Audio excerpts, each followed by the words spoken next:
Hello viewers, এই পর্বে আমরা গুরুত্বপূর্ণ 10টি ইংরেজি ওয়ার্ড এর বাংলা অর্থ জানব, যা আপনার উপকারে আসতে পারে। এই ভিডিওটি আপনার বিন্দু পরিমাণও যদি উপকারে আসে তাহলে অবশ্যই আমাদের চ্যানেলটিকে সাবস্ক্রাইব করবেন, যাতে পরবর্তী ভিডিও আপনার কাছে পৌঁছে যায়।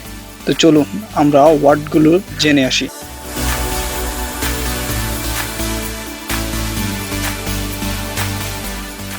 ভ্যাকেন্সি, শূন্যতা।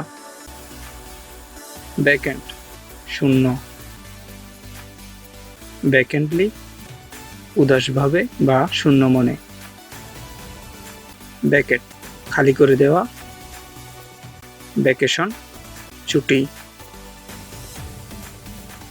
ভ্যাকেন্সি, গভীর জাতির টিকা দেওয়া। ভ্যাকসিনেটর, যে টিকা দেয়। ভ্যাকসিন, গোবিস। বেসিলেট, টলমল করা।